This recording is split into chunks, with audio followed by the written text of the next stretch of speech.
Yeah, we'll just leave it as it is. That's fine. For some reason, it's not letting us do both.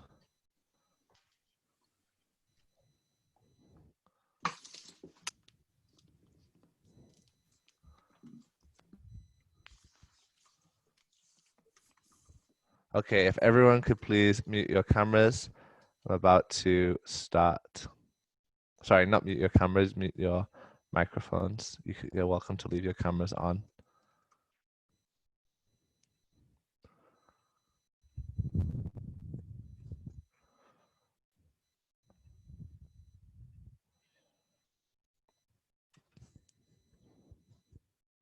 Okay, and we are going to go live. 3, 2, 1.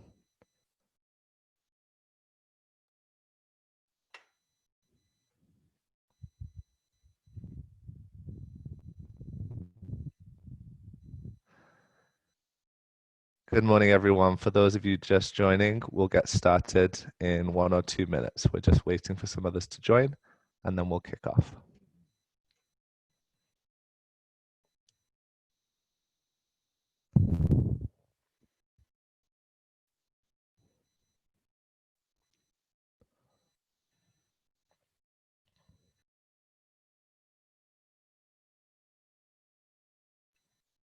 Good morning. For those of you just joining, we will start in about 1 minute.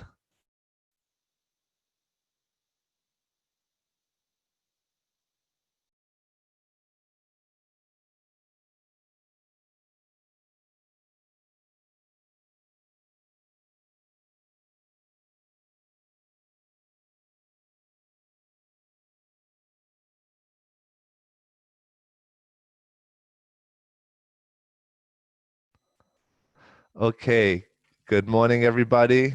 Bienvenidos, bienvenue. Welcome to the opening session of the CCI-CBF Week 2020. We are delighted to have all of you here. I can see lots of familiar faces, familiar names joining in now. My name is James Elsmore. I'll be the Master of Ceremonies for this session and for all sessions this week. For those of you new to this is the first time that CCI-CBF Week has been held virtually, and we're delighted to have had over 600 people sign up for the week's events that we imagine will be joining in through the various sessions. Today we have a lineup of several different speakers and some pre-recorded videos that we'll be sharing with you. And firstly, I just wanted to encourage those of you joining to share in the chat box your name, your organization, and the country or island that you're joining from today. So please go ahead, click on the chat box and type that in there. I'm also going to share a quick poll. So you'll see that should pop up on your screen now, an option to choose which sector you represent and which region you're joining from. So we can get an idea of who is joining with us today and where you'll be participating from. So I'll just leave that open for a couple of seconds. I'll let those of you introduce yourselves in the chat, and then we'll get ready to introduce our first speaker. While we're doing that, I just want to remind you that this session will be being recorded and also live streamed onto Facebook.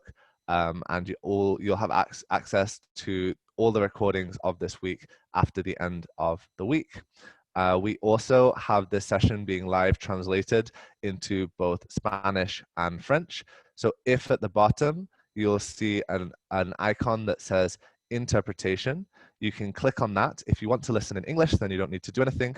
But if you'd like to listen in Spanish or French, you can click on that and change the language option there. And if you have any questions or difficulties, please do let us know in the chat and we will be happy to assist. Finally, we will be encouraging you to add questions throughout. We have a separate function. There is a chat box and a separate Q&A box. So feel free to add your comments, introductions, and thoughts throughout in the chat box. Interact with your fellow speakers and participants.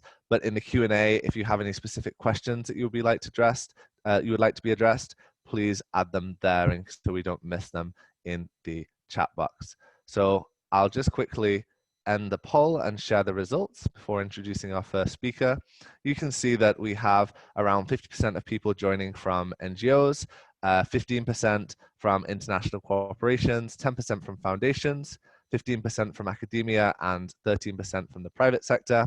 And you can see that the majority of people joining, nearly 70%, are coming from the Caribbean, with a few others in Europe, North America, and Latin America. So we have a good representation. Unfortunately, there weren't enough options to find out which countries you're all joining in, but add those into the chat.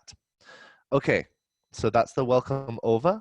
I would now like to introduce the first speaker, who will be joining us on behalf of BPAF, and is a member of the organizing committee for the CCI-CBF week, and working towards the CBF CCI goals. So welcome, Karen Panton, the Executive Director of the Bahamas Protected Area Fund.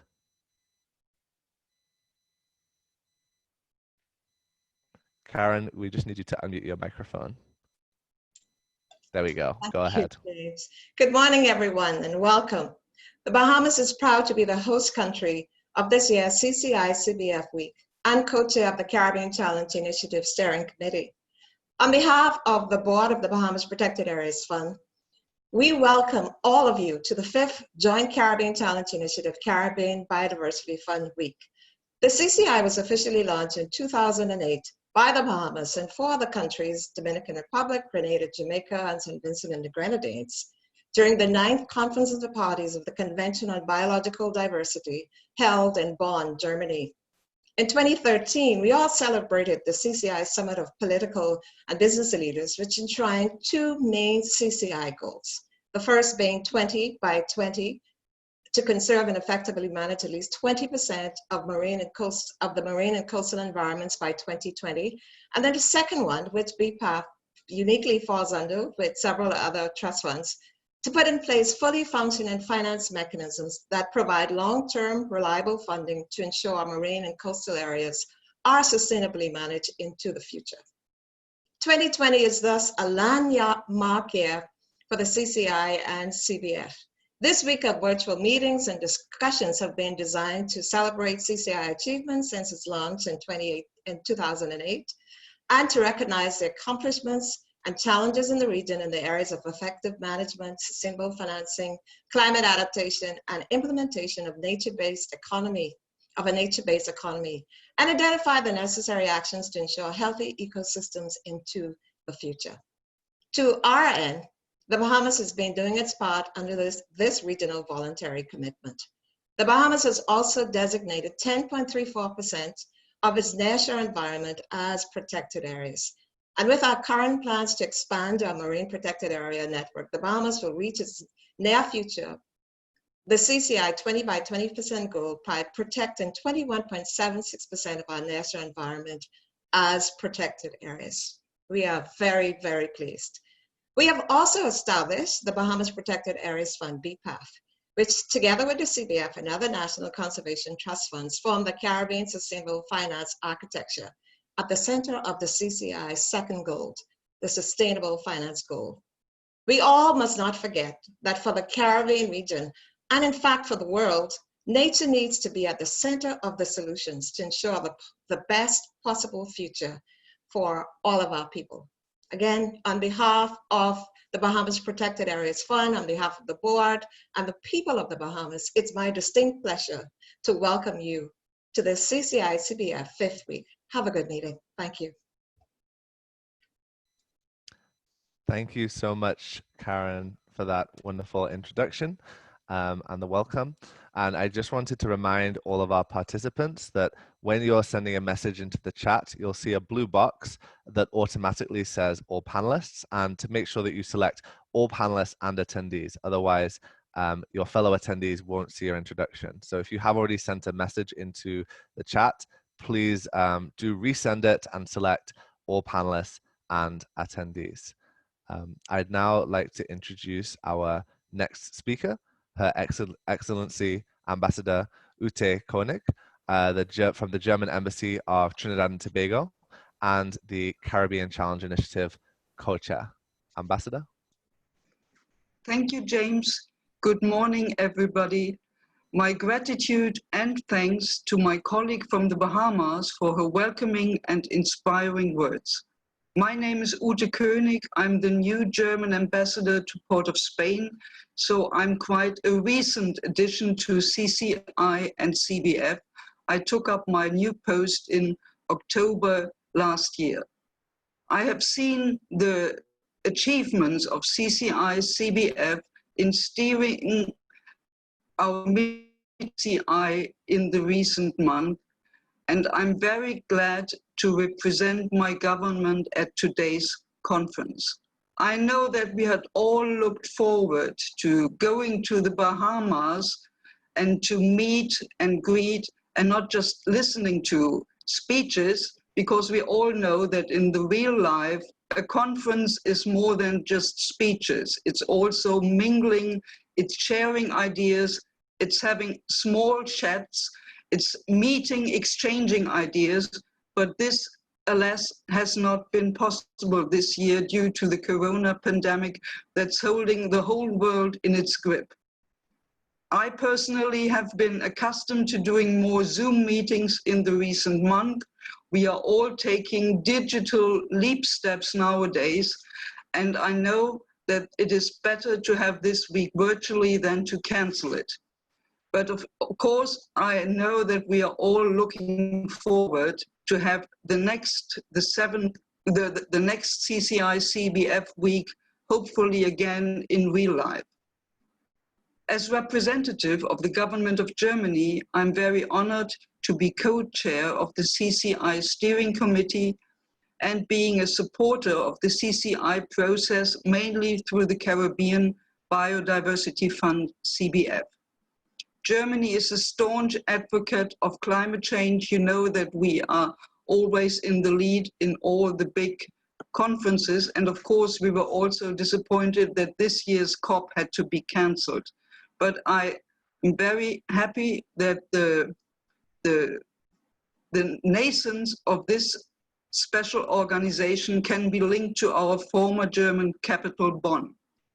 When the CCI was first launched, one of its key attracting points, and which was certainly crucial for my government's engagement, was that the CCI countries were engaged. They were being bold, audacious, and ambitious, and they were voluntarily challenging themselves to double the commitment on marine protected areas designation called for by the Convention of Biological Diversity.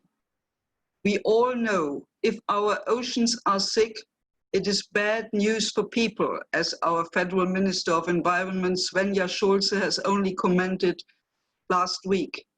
A polluted marine environment worsens our quality of life, the basis of our livelihoods and our economic power. Ecosystems need to be resilient to withstand the stresses of climate change and human intervention. In recognizing the political commitments from the Caribbean countries, Germany has also been committed since the beginning to the CCI-CBF. I'm very proud that we are the largest contributor to the CBF with total grants to the amount of over 90 million euros. Bringing partners to table and building long-lasting partnerships has been essential for the CCI-CBF process to have reached the level of accomplishments it has reached to date. During this week of meetings, I hope that we can bring to the table more ideas on how to strengthen our current and create new partnerships and opportunities for defining the way forward for biodiversity conservation, for protected area management, and for nature-based economic development in the Caribbean. We have seen firsthand the evolution of this process, and most importantly, we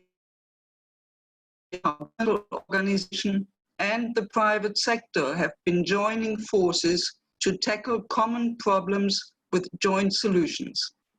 As a key partner during this endeavor, and on behalf of the German government, I'm very happy to introduce to you today a special video recorded message from Mr. Volker Oehl from our Ministry of Economic Cooperation and Development, the BMZ. The BMZ is one of two ministries in Germany that is heavily involved in funding the mechanism set up under CCI-CBF. I hope you enjoy this video and our week of virtual meetings. Thank you.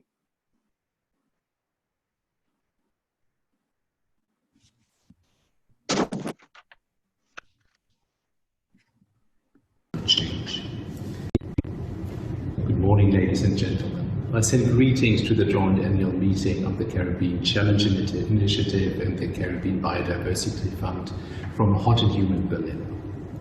Coral reefs, extensive mangrove forests, and a wealth of species of fish make the Caribbean islands one of the world's most important hotspots for biodiversity.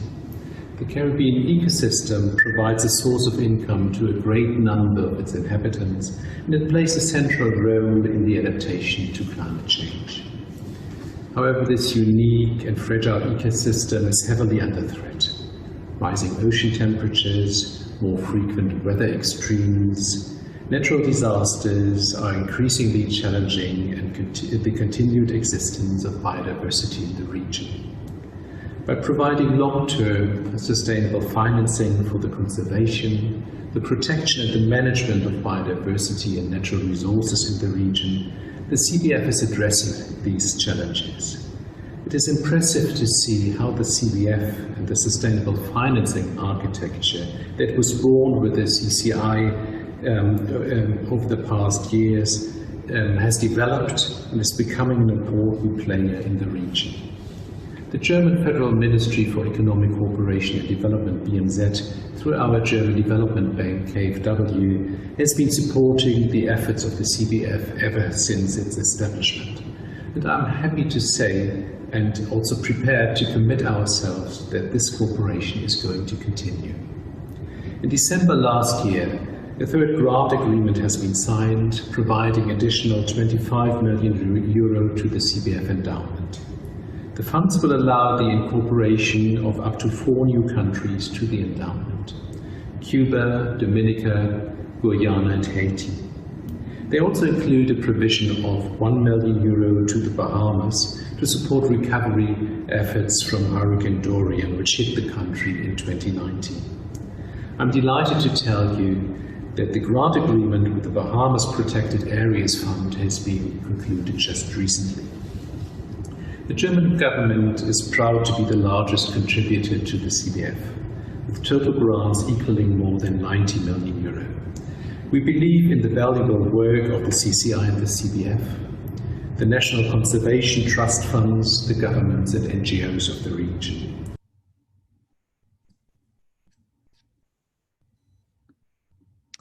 Thank you, Ambassador, for that.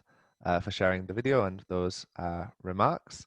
I would now like to introduce the next speaker, Dr. Jens Mackensen, the board chair of the CBF, the Caribbean Biodiversity Fund. Thank you, James. Very kind, and good day to all, and greetings from Frankfurt in Germany. My special thanks also go to Karen Panton and Ambassador König for the kind introductory words. I do really have the pleasure of welcoming you all on behalf of the Caribbean Biodiversity Fund. For us here at the CBF, there's a lot to celebrate. We believe it's an important structure we put in place now, and the challenges ahead we contribute to through sustainable financing for conservation in the Caribbean. And we call that structure the Caribbean Sustainable Finance Architecture. This architecture is actually composed of 2 parts, being the CBF Endowment Fund and the Ecosystem Conservation Trust Fund. And we are cooperating here as a CBF with our partner, the National Conservation Trust Funds. All of us working together in order to mobilize financial resources to support conservation actions in the Caribbean. As you know, the CBF was legally established already back in 2012, and at that time there were pledges of $42 million for the endowment. And you probably know that we started operations in 2014. Today, and this particular week, we celebrate our common accomplishments. And I would like to highlight that as of today, the CBF now manages approximately $125 million in our accounts. And as I mentioned, there are two instruments which take care of these funds. For one, there's the endowment fund, which is worth some $75 million, which runs our conservation finance work. And there's another instrument which is called the Ecosystem-Based Adaptation Facility, which is worth $50 million. To date, we have made a total disbursement of more than $4.4 million to our grantees and partners. And it's important to note that 80% of these resources have been dispersed during the last 2 years. So one can truly say that we picked up the speed in supporting our partners and grantees over the past 2 years significantly. This financial support is now actually being invested in projects on the ground and underwater by our local partners in order to ensure the value of nature for the Caribbean's future development. And we are very proud indeed that we constitute our joint work with 10 national conservation trust funds. I believe that no region in the world has ever taken on such a daunting task of establishing such a large group of conservation trust funds. Our strength is really that while we are independent from each other, we work together in order to maximize resources and mobilizing these resources for the conservation of the Caribbean work. And I believe that we should all be very proud of this. Looking forward, there are also good news, as the CBF is about to sign 4 new partnership agreements. And I'm happy to announce that we are likely to sign these soon with the Bahamas Protected Areas Fund, with the Guyana Protected Areas Trust, as well as the Haiti Biodiversity Foundation, and the St. Christopher and Nevis Conservation Foundation. These trust funds will join the current 6 trust funds which are already receiving financial resources from the CBF Endowment Fund. In addition, under our climate change program, the Ecosystem-Based Adaptation Facility has already committed around $12 million in its first calls for proposals, which was concluded last year. And this includes 11 projects in 10 Caribbean countries.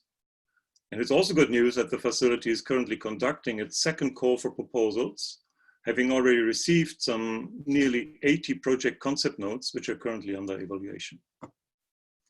With the progress to date and future milestones, the Caribbean Sustainable Finance Architecture is to serve in the conservation finance landscape of the Caribbean for generations to come. It will help ensuring that nature has to be and will be at the center of the solutions for us all. I take the opportunity to thank wholeheartedly the organizing committee of this very special event.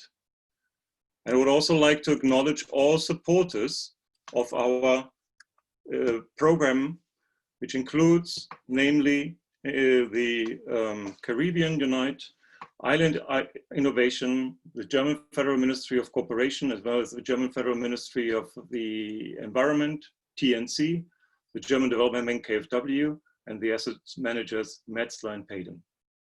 I really like to thank you again and like to welcome you again for this first ever virtual CCI-CBF meeting in 2020. Thank you very much.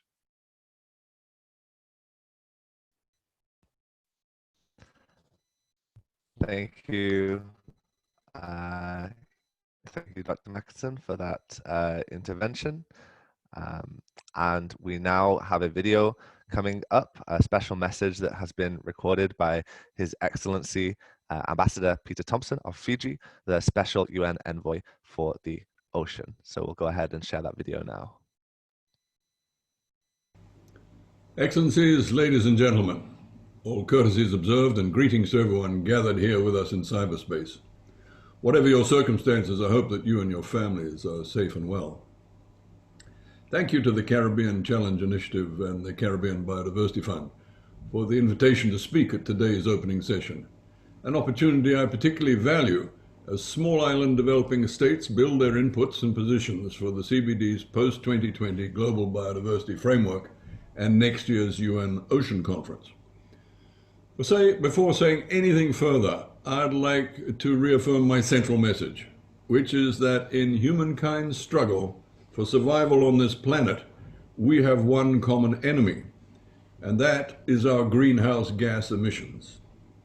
In the face of the ever-increasing ferocity of tropical storms and rising sea levels, and the accelerating atrophy of marine ecosystems, such as the demise of our coral reefs, small island developing states and coastal communities need no convincing on that score.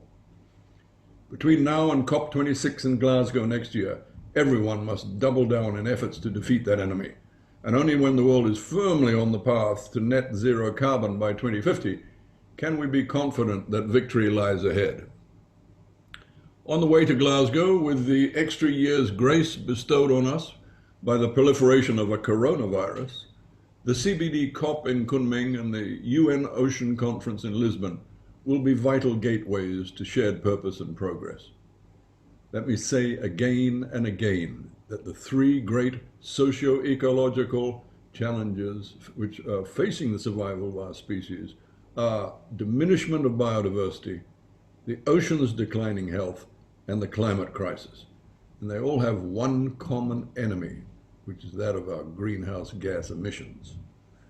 In his address to the Blue COP in Madrid last December, the United Nations Secretary General, Antonio Guterres, said that we are knowingly destroying the life support systems of our planet.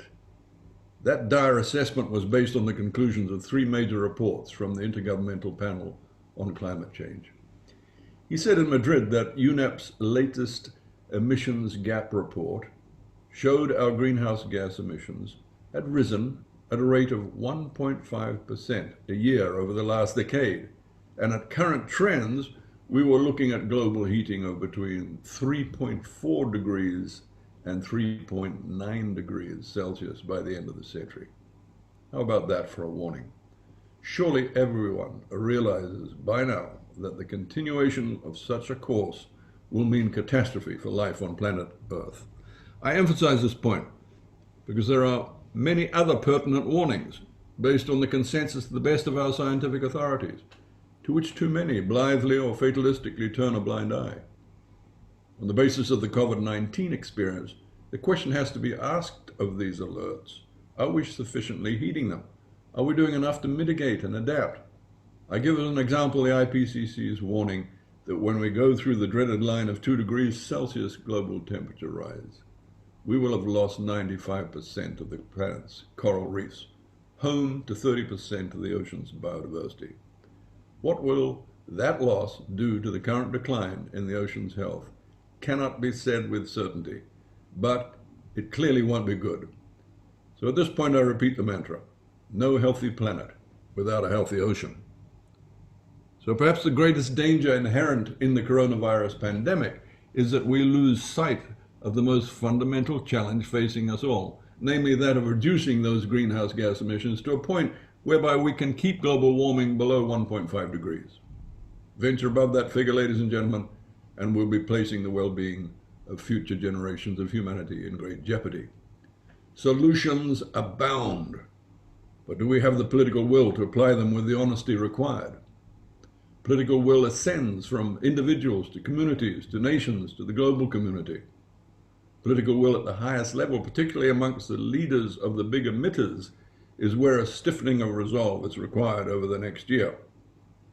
As citizens, as responsible organizations like the Caribbean Challenge Initiative and the Caribbean Biodiversity Fund, we have to make our voices heard on this before the months of influence are past.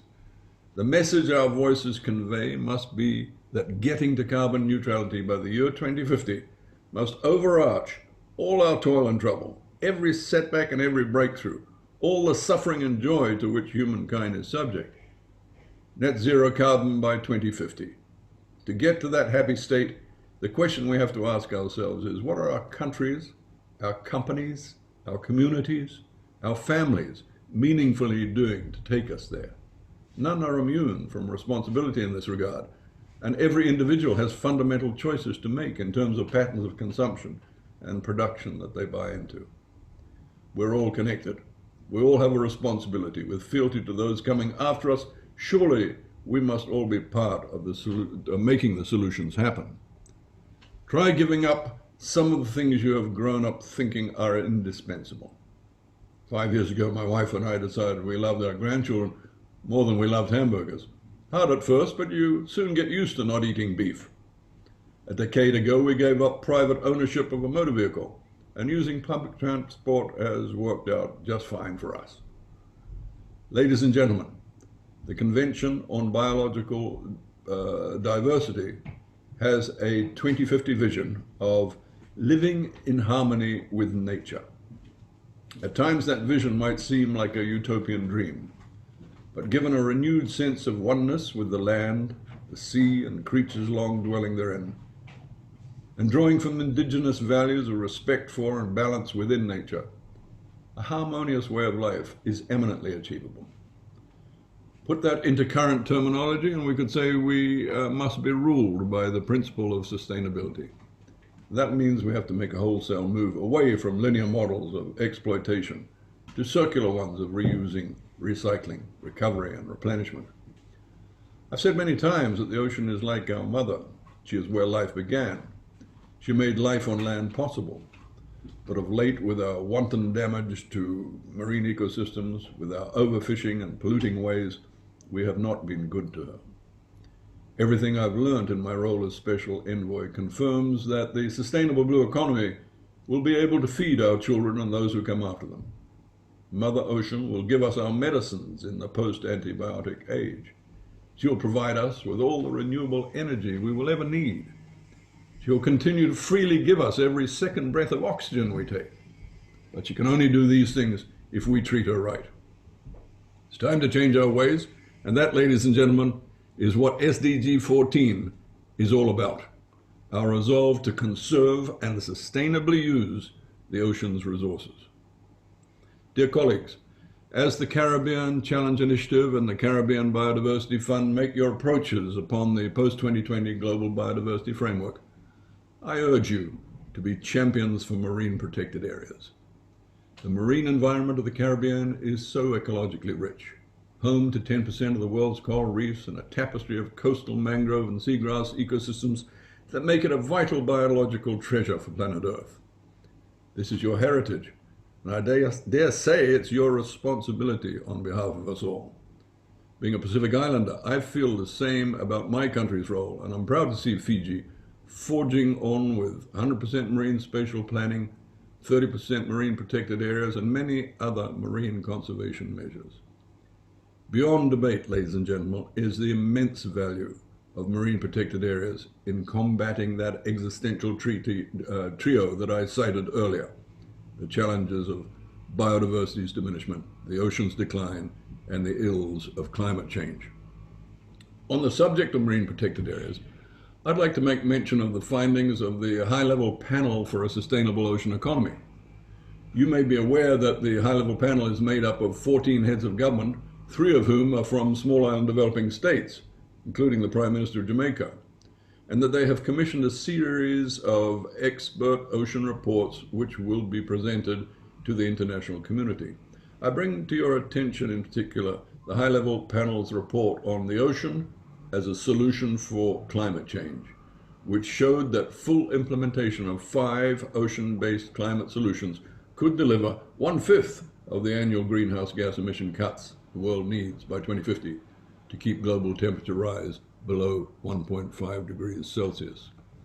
One of these 5 solutions is the conservation of blue carbon ecosystems to prevent further release of GHG emissions and to scale up restoration efforts.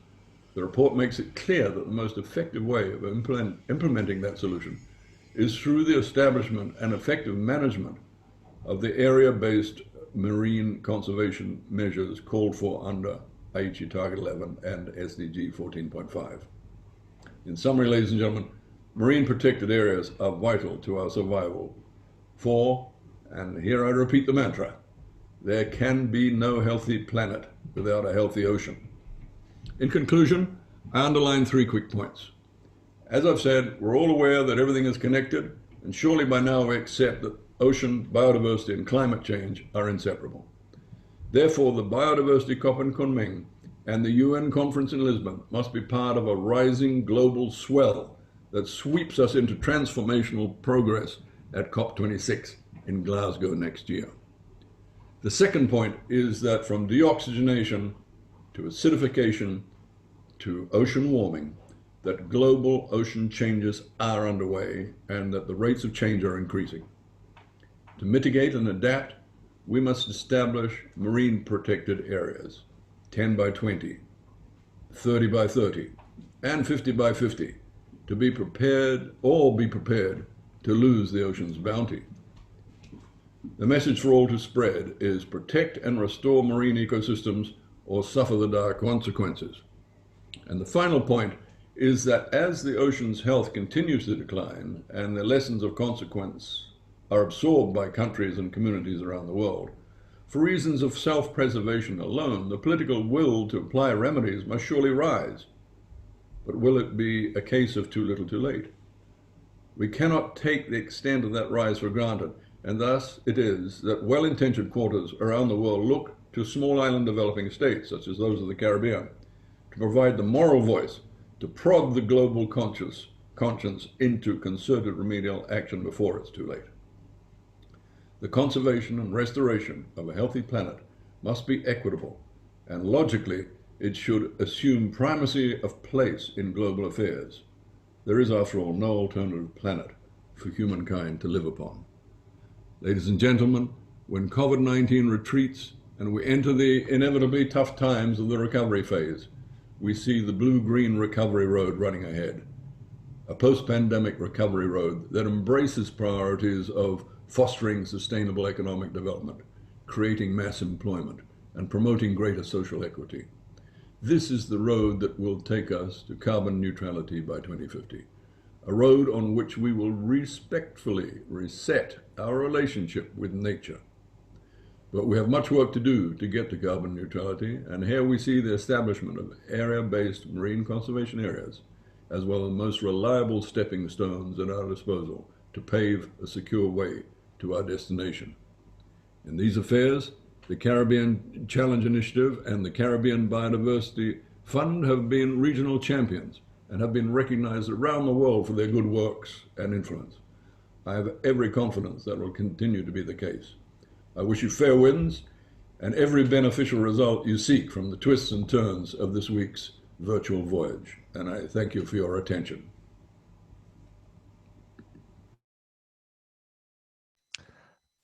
Thank you for that video intervention from Ambassador Thomson. We will now, I just wanted to make one brief correction that was pointed out to me, that our partner Ocean Unite, not Caribbean Unite, that was mentioned earlier. And we want to thank them, Ocean Unite, for the work that they have done towards this event, in addition to all of the other partners. Moving on, we had now hoped to have a special message from Sir Richard Branson. Unfortunately, due to some technical difficulties, we're not going to be able to play that message today, but we're hoping that we'll be able to share it with all of you later on during the week. You may know that Sir Richard and the Virgin Group have made a commitment to the CCI process and really have supported this event and CCI from its initiation. And you may also have seen that the Virgin Group and Richard Branson have published a blog post, which we'll now share in the chat. If any of you have not yet read it, would encourage you to read that and learn more about Sir Richard's role and interest in the work that CCI is doing and protecting the Caribbean ocean environment. And we'll hope to have that later. So now we will move on to an update from this on the status of the CCI-CBF process. Pardon me. We will have Karolin Troubetzkoy, the Caribbean Challenge Initiative Envoy, and Yabanex Batista, the CEO of the Caribbean Biodiversity Fund. They will also be joined by Riley Dow, who is our scribe, and we will just shortly be sharing the screen, so she will be making some live updates on the screen as we move along. But Karolin and Yaba, over to you for the update. Good morning, good afternoon, everyone. Greetings to everyone watching around the world, watching in the Caribbean. Special greetings to my friends and colleagues in St. Lucia, where I live and work, and which is my home. And special greetings to the Bahamas, where I'd rather be right now. I was looking forward to having this conference in the Bahamas, but here we are virtually, so hello, Bahamas. As the envoy of the Caribbean Challenge Initiative, it's my pleasure this morning to take you through the history of the CCI. So the Caribbean Challenge Initiative was created to be, and still is, an innovative platform which unites governments, international cooperation agencies, and the private sector to voluntarily work on collective actions to conserve and sustainably manage our Caribbean's marine and coastal environments. The CCI is aligned with international commitments such as the Convention on Biological Diversity, the United Nations Sustainable Development Goals, the UN Climate Change Convention, and the Regional Cartagena Convention. The CCI's contribution to these processes is to support and to incentivize Caribbean countries to meet these sustainable development commitments, to cultivate and develop new funding and accelerate action that will help ensure more prosperous and more sustainable economies across our region. In 2008, during the 9th Convention on Biological Diversity held in Germany, visionary leaders from throughout the Caribbean joined together to ensure a brighter future for our Caribbean.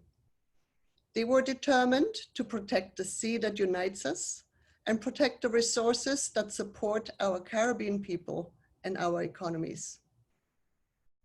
5 Caribbean countries, namely the Bahamas, the Dominican Republic, Grenada, Jamaica, and St. Vincent and the Grenadines, made the initial commitments to the CCI goals.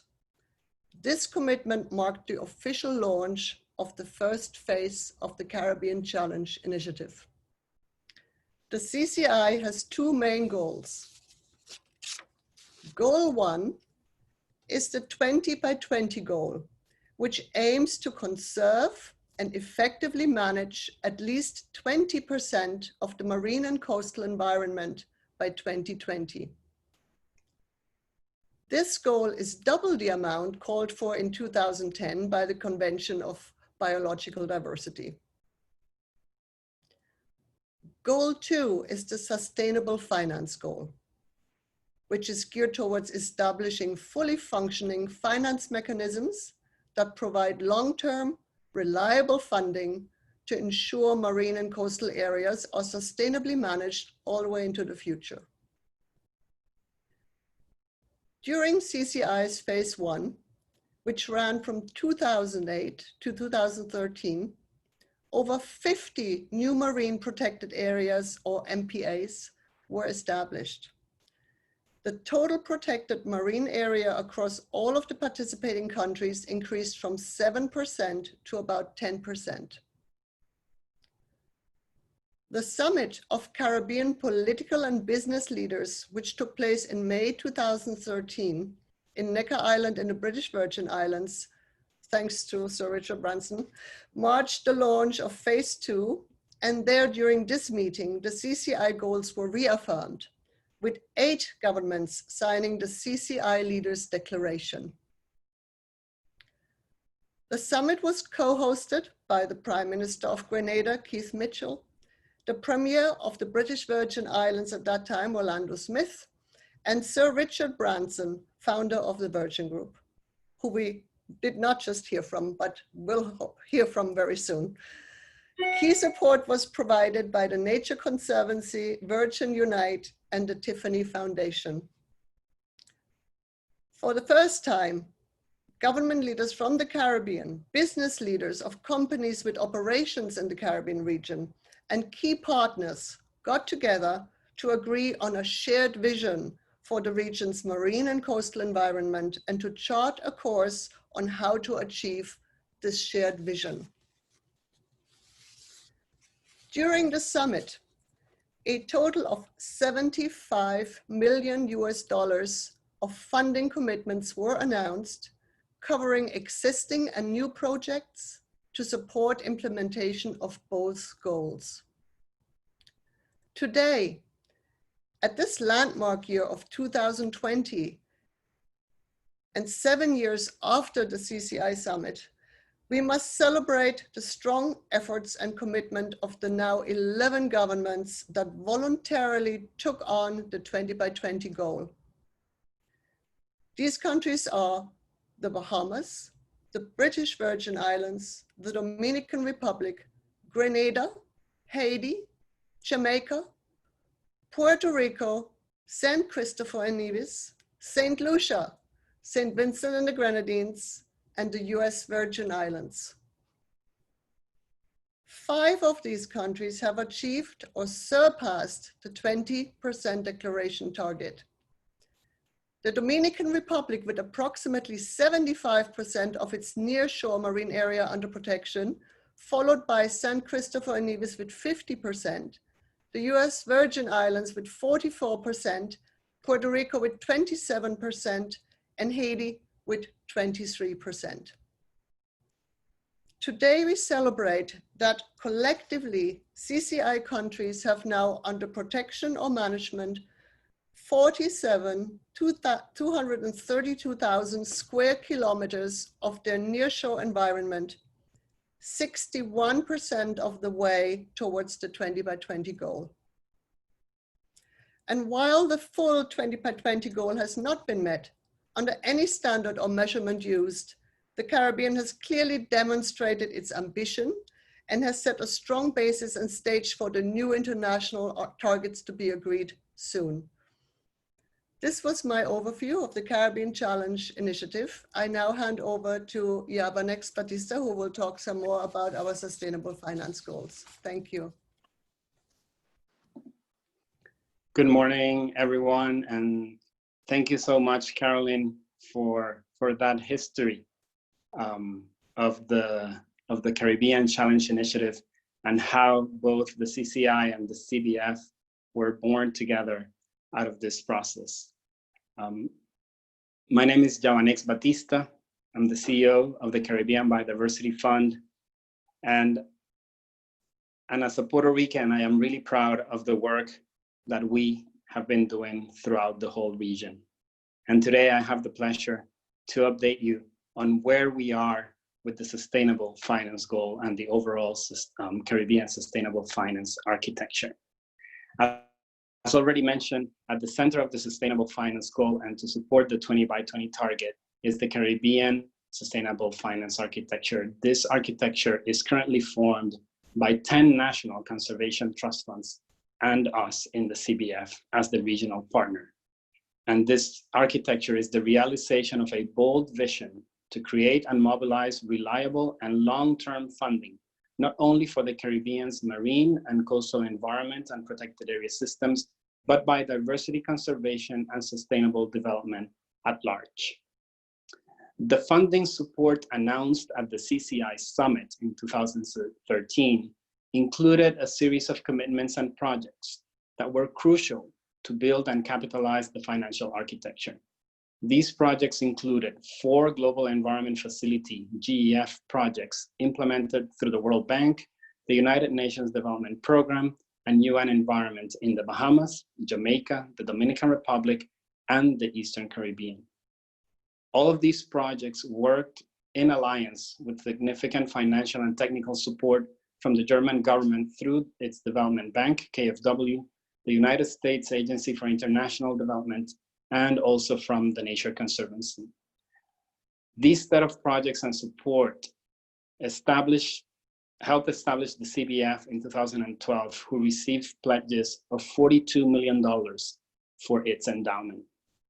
At the same time, as a result of all these projects and in collaboration with the governments of the region, a series of national conservation trust funds also came online. Fondo Marena in the Dominican Republic became fully operational in 2009 with the Bahamas Protected Areas Fund, the British Virgin Islands Climate Change Fund, Antigua and Barbuda's Marine Ecosystem Protected Area Trust, and the National Trust Fund of Jamaica being legally established in 2015, and followed in 2016 by the Grenada Sustainable Development Trust Fund, the St. Lucia National Conservation Fund, and the St. Christopher and Nevis Conservation Foundation, as well as the St. Vincent and the Grenadines Conservation Fund. More recently, in 2019, the Haitian Fund for Biodiversity was also established. Today, and as mentioned before, the CBF is an umbrella fund with a flexible structure to implement innovative solutions for resource mobilization at the regional level through a range of financial instruments. We currently manage a total of $125 million, including the now $75 million endowment within our conservation finance program, which aims to support now 12 countries across the region, and our $50 million sinking fund for ecosystem-based adaptation called the EBA facility, which anchors the CBF's climate change program. These two instruments, as mentioned by our chair, have jointly disbursed to date approximately $4.4 million to our partner national conservation trust funds and grantees under the EBA facility. To date, 6 national conservation funds have signed partnership agreements with the CBF and have received over $1.7 million in the last 3 years for conservation action across the region. In addition, our conservation finance program has also provided close to $1 million to support the establishment and operations of several of our partner funds. And with more partnership agreements coming soon, hopefully, as mentioned by Jens Mackensen before, with the trust funds in Bahamas, Haiti, Guyana, and St. Christopher and Nevis, we at the CBF are forecasting that in the next 2 to 3 years, we will be disbursing around $2.5 million on a yearly basis for conservation in our region. It is really key to highlight that national funds have decision-making bodies that bring together governments, NGOs, and the private sector. And it is through their own grant-making procedures that they prioritize how the CBF and other resources that they mobilize are invested on the ground and on the water. In addition, the funds and the CBF also work together to establish new financial mechanisms that will provide a minimum one-to-one match to the CBF resources. This match requirement is designed to encourage the continued growth and development of the NCTFs, the National Conservation Trust Funds, as pivotal national stakeholders for conservation finance. To date, 5 conservation trust funds at the national level have mobilized an additional $3.5 million through permanent financial mechanisms and their grant-making dollars. This is really, really amazing that all of this has happened in the last 10 years. Through the CBF's climate change program, as mentioned before, the ecosystem-based adaptation facility has already committed $12 million in its first call for proposals in 2019, of which also 1.7 have already been disbursed to those 11 projects with actions in 10 countries. We are now moving forward with our second call, and we are sure that it will be as successful as the first one. As the architecture's history already shows us, this network of trust funds offers multiple benefits, including a flexible structure and convenience for donors and partners interested in regional or multi-country impact, independence and economies of scale, adherence to internationally recognized standards for conservation trust funds, and alignment with international agreements, multi-stakeholder representation, and capacity building and technical assistance for countries in the areas of sustainable finance for conservation and sustainable development.